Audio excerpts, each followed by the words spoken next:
आइए दोस्तों, सुनते हैं एक सुंदर कहानी, भगवान की योजना।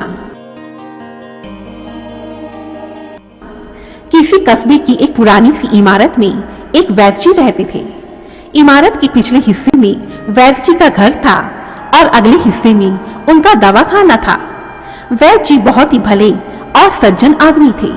वह भगवान पर बहुत विश्वास करते थे।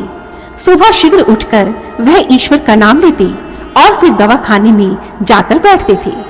वैद्य जी की दवाइयों में इतना असर होता था कि उनके पास आए सभी रोगी स्वस्थ हो जाते थे। वैद्य जी की पत्नी की यह आदत थी कि हर रोज दवाखाना खोलने से पहले वैद्य जी के हाथ में एक चिट्ठी देती थी।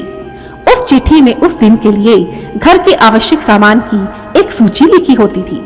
वैद्य जी गद्दी पर बैठकर पहले भगवान को प्रणाम करते, फिर वह चिट्ठी खोलते। चिट्ठी में पत्नी ने जो सामान लिखा होता था उसकी कीमत देखते, फिर उसका हिसाब करते और परमात्मा से प्रार्थना करते, हे भगवान, मैं केवल तेरे ही आदेश के अनुसार तेरी भक्ति छोड़कर यहाँ दुनियादारी के चक्कर में आ बैठा हूँ। इस सामान के लिए धन की व्यवस्था करना तेरा काम है, तू ही जाने। भगवान को ऐसा बोलकर वैद्य जी दवाखाने में व्यस्त हो जाते थे और यह उन पर भगवान की ही कृपा थी कि हर रोज उनके घर के आवश्यक सामान के लिए धन की व्यवस्था स्वयं ही हो जाती थी। वैद्य जी अपने मुख से कभी किसी रोगी से फीस नहीं मांगते थे।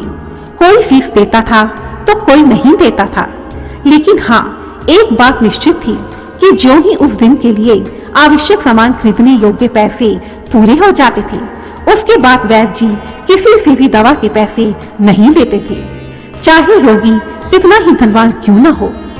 एक दिन की बात है, सुबह वैद्य जी ने दवाखाने का दरवाजा खोला, गद्दी पर बैठकर भगवान का नाम लिया और फिर पैसे का हिसाब लगाने के लिए पत्नी की आवश्यक सामान वाली चिट्ठी खोली तो चिट्ठी को एकटक देखते ही रह गए। चिट्ठी पढ़कर एक बार तो उनका मन भटक गया और उनकी आंखों के सामने अंधेरा छा गया, क्योंकि चिट्ठी में आटे, दाल, चावल इत्यादि के बाद पत्नी ने लिखा था, बेटी की शादी अगले महीने की 20 तारीख को है, उसके लिए दहेज का सामान चाहिए। चिट्ठी पढ़कर वैद्य जी कुछ देर सोचते रहे, फिर दाल आटे के सामने उनकी कीमत लिखी। उसके बाद दहेज के सामान के सामने लिखा, यह काम भगवान का है, भगवान ही जाने। उसके पश्चात वैद्य जी रोगियों का उपचार करने में व्यस्त हो गए। लगभग 2 घंटे के पश्चात एक बड़ी सी महंगी कार दवाखाने के सामने आकर रुकी। वैद्य जी ने कोई खास ध्यान नहीं दिया, क्योंकि पहले भी कई कार वाले उनके पास आते रहते थे। तभी कार में से सूटेड बूटेड एक सज्जन बाहर निकले। अमीरी तो उनके कपड़ों और व्यक्तित्व से साफ झलक रही थी। सज्जन ने दवाखाने के अंदर कदम रखा और वैद्य जी को नमस्ते कर बेंच पर बैठ गया।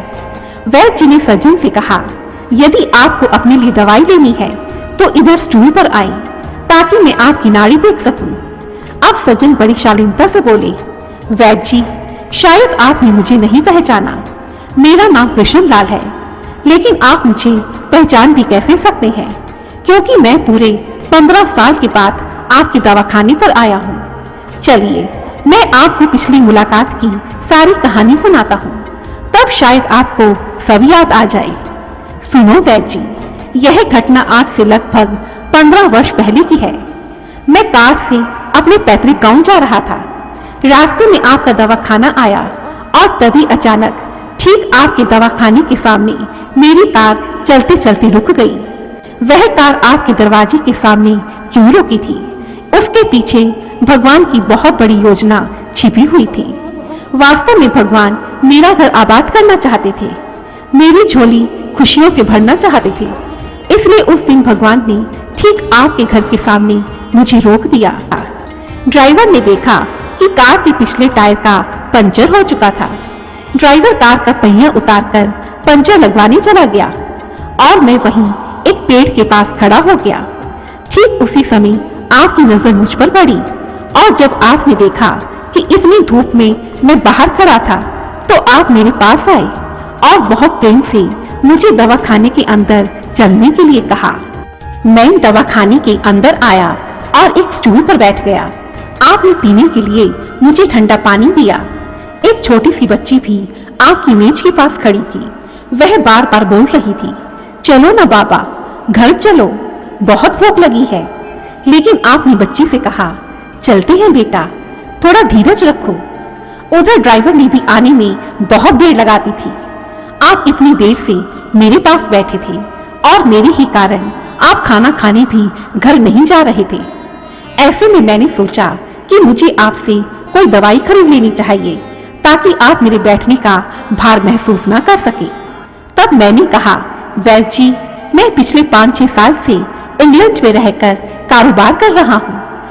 इंग्लैंड जाने से पहले मेरी शादी यही भारत में हो चुकी थी, लेकिन शादी के इतने वर्षों के पश्चात भी मैं संतान सुख से वंचित हूँ। मैंने यहाँ भी इलाज करवाया और इंग्लैंड में भी, लेकिन किस्मत ने निराशा के अतिरिक्त और कुछ नहीं दिया। तब आपने कहा, मेरे भाई, भगवान से निराश मत हो, उसके कोष में किसी चीज की कोई कमी नहीं है। औलाद, धन, इज्जत, सुख दुख, जीवन मृत्यु सब कुछ भगवान के हाथ में है, इसलिए भगवान पर भरोसा रखो। सज्जन ने कहा, मुझे अच्छी तरह से याद है, आप बात भी करते जा रहे थे और साथ ही साथ पुड़िया भी बनाते जा रहे थे। सभी दवा आपने 2 भागों में विभाजित कर दी और 2 अलग अलग लिफाफों में डाल दी और फिर मुझसे पूछकर एक लिफाफे पर मेरा और दूसरे लिफाफे पर मेरी पत्नी का नाम लिखकर दवा उपयोग करने का तरीका बताया।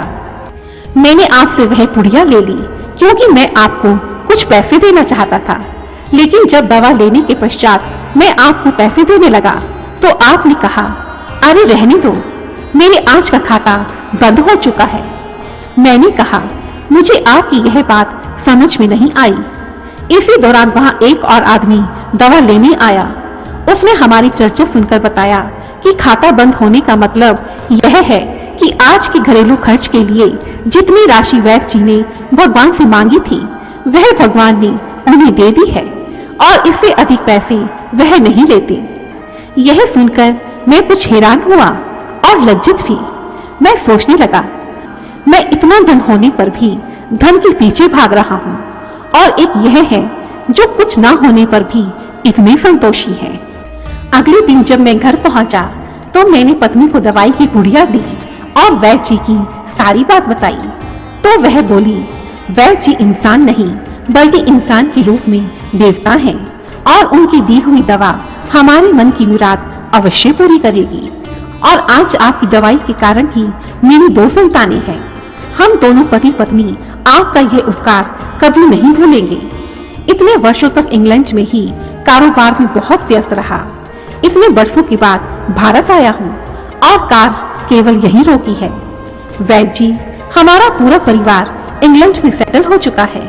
केवल मेरी एक विधवा बहन अपनी बेटी के साथ भारत में रहती है। मेरी भांजी की शादी अगले महीने की 25 तारीख को तय हुई थी। मैं उसके लिए दहेज का सारा सामान लेकर उसके घर जा रहा था, लेकिन अभी कुछ समय पहले ही मुझे मालूम हुआ कि कुछ कारणवश उसकी शादी अगले 6 महीनों तक टल गई है। मैंने उसके दहेज का सारा सामान जुटा लिया था। तभी मेरी आंखों के सामने आपकी नन्ही सी बेटी का चेहरा उमड़ आया। अब तो वह भी शादी के लायक हो गई होगी, इसलिए मैं यह शादी का सारा सामान आपकी बेटी को देना चाहता हूँ। उसकी शादी में काम आएगा। उस सज्जन की बात सुनकर वैद्य जी की आंखें आश्चर्य से खुली की खुली रह गई। वह बहुत ही धीमी आवाज में बोले, कृष्णलाल जी, मेरी समझ में नहीं आ रहा यह कैसा चमत्कार है। आप जरा मेरे पत्नी के हाथ की यह चिट्ठी पढ़िए। कृष्णलाल जी ने चिट्ठी पढ़ी और वह यह देखकर हैरान हो गए क्योंकि दहेज के सामान के सामने वैद्य जी ने लिखा था, यह काम भगवान का है, भगवान ही जाने।